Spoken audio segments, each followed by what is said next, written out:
SIT ആദ്യം ചീറ്റപ്പുരുകളെ പോലെ പാഞ്ഞ അറസ്റ്റും റെയ്ഡും പിന്നെ ധിക്കറിയാതെ ഉച്ചയുടെയും വേഗതയിൽ സ്വാഭാവിക ജാമ്യം ഓരോ പ്രതികൾ പുറത്തേക്ക് പോയി അന്വേഷണം അലഞ്ഞസ്തമിച്ചോ എന്ന വിശ്വാസി ആശങ്കയുടെ ഒത്ത മധ്യത്തിലെ ദുരൂഹമായ വക്കീൽ നിയമനം, അധികാരത്തിന്റെ മാൻഡേറ്റ് കൊടുത്ത ജനത്തിന്റെ നേർക്ക് വിശ്വാസികളുടെ മുഖത്തേക്ക് നീട്ടിത്തുപ്പലാണ്. കാപട്യം, ഡബിൾ ഗെയിം, ലക്ഷണം തികഞ്ഞ വഞ്ചന.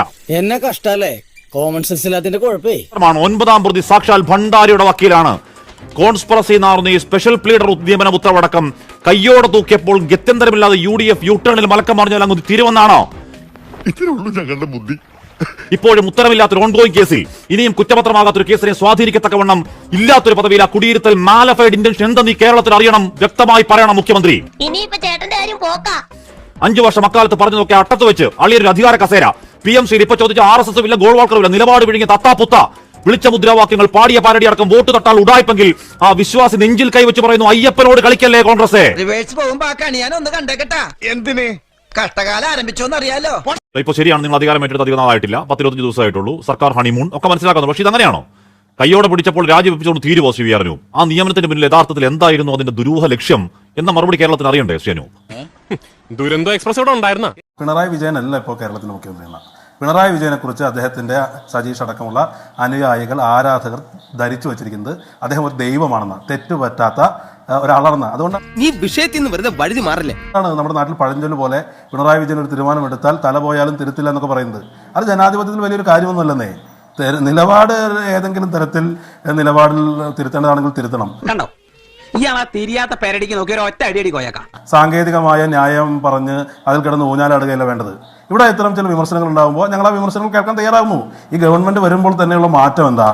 ഈ പറയുന്ന ഇതിന്റെ തീരുമാനങ്ങൾ ആർക്കും വിമർശിക്കാന്നേ. അത് താൻ പറഞ്ഞിട്ട് വേണോ ഞാൻ അറിയാൻ?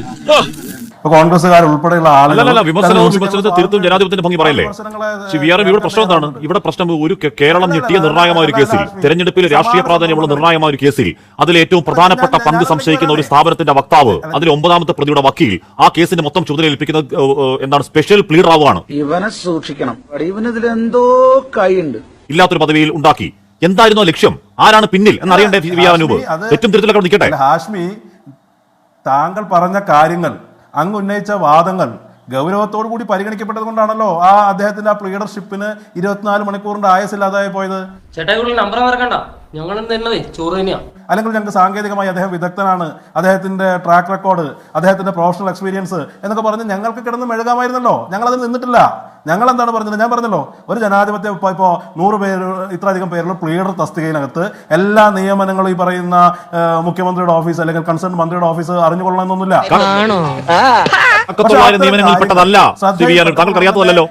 ഇതാ കാക്കത്തൊള്ളായിരം നിയമനങ്ങളിൽപ്പെട്ടതല്ല. ഇതൊരൊറ്റ പോസ്റ്റാണ്. എന്താണ് ഇല്ലാത്തൊരു പദവി? ആ പദവി എന്താണ്? അത് ഈ പറഞ്ഞ തിരുവിതാംകൂർ ദേവസ്വം ബോർഡ് മാത്രം ഒതുങ്ങിയതല്ല, കേരളത്തിൽ മുഴുവനുള്ള ദേവസ്വത്തിൽ സ്വാധീനം ചെലുത്താൻ കഴിയുന്ന ഒറ്റ പദവി. ആ ഒറ്റ പദവിയിലേക്ക് ഒറ്റൊരാളെ തിരഞ്ഞെടുക്കുന്നത് ഈ പദം മുഖ്യമന്ത്രി അറിഞ്ഞില്ലെങ്കിൽ എന്തൊക്കെ അവസ്ഥയാണ് CVR-നൂപ്? ഇതൊക്കെ ഇവന്റെ അടവല്ലേ? എന്തൊരു അവസ്ഥയാണത്? അല്ല, അത്തരം വിവാദങ്ങൾ, ഞാനൊരു കാര്യം പറയട്ടെ ഹാഷ്മി, അങ്ങനെ പറയാൻ അനുവദിക്കണം. അങ്ങ് പറഞ്ഞ എല്ലാ കാര്യങ്ങളും ഞാൻ ഉൾക്കൊള്ളുന്നു.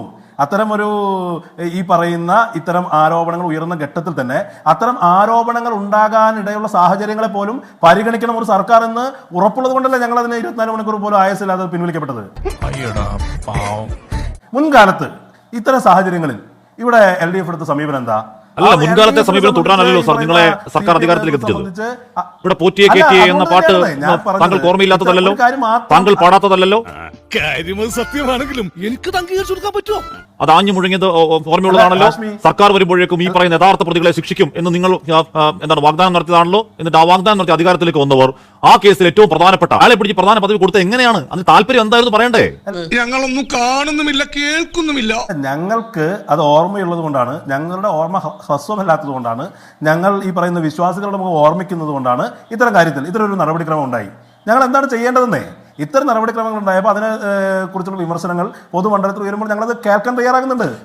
പച്ചവെള്ളം ചവച്ചു കുടിക്കണ പഞ്ചപാവം. എങ്ങനെയാണ് ഈ പറയുന്ന ആൾ എന്ന് പറഞ്ഞാൽ ഇദ്ദേഹം ഒരു കോൺഗ്രസിന്റെ അഭിഭാഷക സമിതി അംഗമല്ല, കോൺഗ്രസിന്റെ പ്രധാനപ്പെട്ട നേതാവല്ലെന്ന് മാത്രമല്ല, ഇദ്ദേഹം ഒരു നരേന്ദ്രമോദി ഭക്തനാണെന്നും RSS അനുകൂലിയാണെന്നും സംഘ അനുകൂലിയാണെന്നും പറയുന്നുണ്ട്. അങ്ങനെ ഒരാളെ പ്രധാനപ്പെട്ട പദവിയിലേക്ക് വന്നത് എങ്ങനെ എന്ന് അങ്ങയുടെ ഒരു ധാരണ ഒന്ന് പറയാമോ CVR-നൂപ്?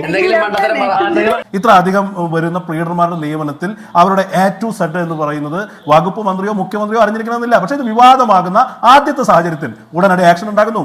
ഞങ്ങൾ അതിനെ ഈ സാങ്കേതികത്വം പറഞ്ഞ് അതിനെ പ്രതിരോധിക്കാൻ ശ്രമിക്കുന്നില്ല. ഇത്രയും വർഷമായിട്ട് ഈ ഡയലോഗെങ്കിലും തനിക്കൊന്ന് മാറ്റി പറഞ്ഞുകൂടോ? തെറ്റ് അത് നടക്കാൻ പാടില്ലാത്ത ഒന്ന് എന്ന് ബോധ്യപ്പെട്ടാൽ അത് ബോധ്യമാകുന്ന ആദ്യത്തെ നിമിഷം തന്നെ ആ ബോധ്യമായില്ലായിരുന്നെങ്കിൽ, അത് വാർത്തയായില്ലായിരുന്നെങ്കിൽ, ആ ഉത്തരവ് പുറത്തേക്ക് വന്നില്ലായിരുന്നെങ്കിൽ, അത് ബോധ്യമായില്ലായിരുന്നെങ്കിൽ, ഉത്തരവ് പുറത്തേക്ക് വന്നില്ലായിരുന്നെങ്കിലോ? സാധാരണഗതിയിൽ പ്ലീഡർ 59 വയസ്സ് റിട്ടയർ ചെയ്ത് പോകുമ്പോൾ ഈ സ്പെഷ്യൽ പ്ലീഡർ 60-ാം വയസ്സിലും അദ്ദേഹത്തിന്റെ സേവനം തുടർന്നേനെ. ഇതിന് പരിഹാരമില്ല.